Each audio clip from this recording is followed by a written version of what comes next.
పరిపూర్ణుడవైయుండియు మరువక మా పూజలెల్ల మన్నింతువుని చరణారవింద సేవయు ధర పెద్దలు చెప్పినట్టు తెగచేయగుమీ. అత్యంత పవిత్రమైనటువంటి ఈ పుష్యమాసంలో శుభోదయ వేళలో దేవదేవుడైనటువంటి శ్రీమన్నారాయణుణ్ణి, కలియుగ ప్రత్యక్ష దైవమైనటువంటి శ్రీ వెంకటేశ్వర స్వామి వారిని పరిపరి విధాలుగా శరణాగతి చేస్తూ ఉత్తమమైన ఈ పుష్యమాస శుభోదయ సమయాన్ని మనం చరితార్థం చేసుకుంటూ ఉన్నాం. ఈ ద్వాదశ మాసాలలో పరమాత్మ దశావతారాలలో మనల్ని అనుగ్రహించినటువంటి ఆ గోవిందుడు తన యొక్క 24 నామాలలో ప్రధానమైనటువంటి 12 నామాలతో ఒక్కొక్క మాసములో ఒక్కొక్క నామంతో మనల్ని అనుగ్రహిస్తూ ఉంటారు అని ఆగమశాస్త్రం చెప్తూ ఉన్నది. చైత్రాదీనాంతు మాసానాం విష్ణువాదీనాం అనుక్రమాత్ అని ప్రమాణం చెప్తారు. అలాగా ఈ మాసంలో కూడా భగవంతుడు మనల్ని అనుగ్రహిస్తూ ఉన్నాడు.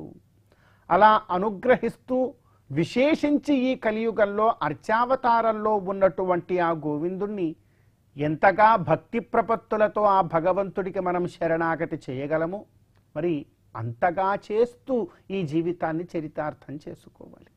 అందుకే అంటున్నాం, పరిపూర్ణుడవైయుండియు. భగవంతుడు ఎప్పుడూ కూడా పరిపూర్ణుడుగా ఉంటాడు. మనం ప్రస్తుతం పరిపూర్ణులుగా ఉన్నామా అంటే ఈ లోకంలో మానవులకే కాదు, ఈ సకల చరాచర సృష్టిలో భగవంతుడు తప్ప ఉన్నటువంటి ప్రతి ఒక్క దానికి కూడా పరిపూర్ణత్వం అనేటువంటిది రాదు. ఎవడు పరిపూర్ణుడై ఉంటాడు అంటే కేవలము శ్రీమన్నారాయణుడు మాత్రమే నిత్యం పరిపూర్ణుడై ఉంటాడు. మనమందరం పరిపూర్ణలం కాలేము ఎప్పటికీ కూడా. అందుకే భగవంతుణ్ణి అంటున్నాం, పరిపూర్ణుడవైయుండియు మరువక మా పూజలెల్ల మన్నింతువుని. బాగా ఆలోచించండి. ఒకవేళ మనం పరిపూర్ణలమై గనక ఉండి ఉంటే మనకు కావలసినటువంటి ఆస్తిపాస్తులు, ఆనందాలు, స్నేహితులు, బంధువులు, సకల పరివార జనాలు, మన దగ్గర అన్ని భోగభాగ్యాలు మొత్తమంతా కూడా మనకు ఉంటే, అలా మనం ఉన్నప్పుడు ఎవరైనా ఒక నిరుపేద, కనీసం మన స్థాయికి తగినటువంటి వారు కాకుండా చాలా చిన్నవారు ఎవరైనా వచ్చి నీకు ఒక నమస్కారం చేస్తే నువ్వు పట్టించుకుంటావా? అటువంటి వారు వచ్చి నీకేదైనా ఒక చిన్న బహుమానం ఇవ్వబోతే నువ్వు తీసుకుంటావా? ఆలోచిద్దాం. శ్రీకృష్ణ పరమాత్మ చాలా గొప్ప రారాజుగా ఉన్నాడు, చాలా గొప్పవాడు. మరి కుచేలుడు వెళ్ళాడు. కుచేలుడు ఎలా వెళ్ళాడు అంటే చిరిగిపోయినటువంటి బట్టలతో, పాపం వేసుకోవడానికి కూడా బట్టలు లేవు. చూడగానే పాపము భిక్షాటన చేసుకునే నిరుపేద అని అర్థమవుతోంది.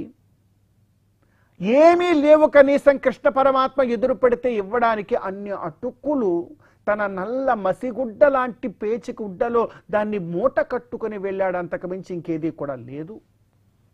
అలా వెళ్ళి కృష్ణ కోటకి వెళితే అక్కడ ఉన్నటువంటి బట్టలే లోపలికి పంపల.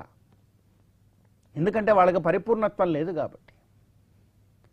పరిపూర్ణుడైనటువంటి కృష్ణ పరమాత్మ మాత్రం వార్త వినగానే పరిగెత్తుకొని వచ్చి అదే చిరిగిన బట్టలతో మసిగుడ్డలతో ఉన్నటువంటి ఆ కుచేలుణ్ణి ఆలింగనం చేసుకొని అతన్ని తీసుకుని వెళ్ళి సింహాసనంలో తనతో పాటు కూర్చుండపెట్టుకుని తనకేం కావాలో అన్ని చేసినటువంటి వాడు, పరిపూర్ణుడై ఉండి కూడా చాలా చిన్నవాడిచ్చింది స్వీకరించగలిగేటువంటి ఒక విశాల దృక్పథం ఉన్నటువంటి వాడు భగవంతుడు. అలా నువ్వు చేయగలమా, నేను చేయగలమా, అసలు మనం చేయగలమా దీన్ని? ఒకవేళ చెయ్యగలిగితే మనం కూడా పరిపూర్ణులుగా ఈ లోకంలో ఉన్నట్టు లెక్క. ఇది భగవంతుడు మనకు నేర్పుతున్నటువంటి ఒకానొక గొప్ప స్థితి. ఎలా జీవించాలి, పరిపూర్ణుడై ఉండి ఎలా జీవించాలో భగవంతుడు మనకు చెబుతూ ఉన్నాడు. అందుకే అంటున్నాం, పరిపూర్ణుడవైయుండియు మరువక మా పూజలెల్ల మన్నింతువు. ఓ భగవంతుడా, నువ్వు పరిపూర్ణుడుగా ఉన్నప్పటికీ కూడాను మరవకుండా నేనేదో చిన్న పూజ చేస్తే దాన్ని కూడా స్వీకరిస్తుంటావే, ఎంత గొప్పవాడివయ్యా నువ్వు. ఇది భగవంతుడి యొక్క గొప్పదనం. నేను పూజ చేసినా ఆయన స్వీకరిస్తాడు, నిరుపేద పూజ చేసినా స్వీకరిస్తాడు.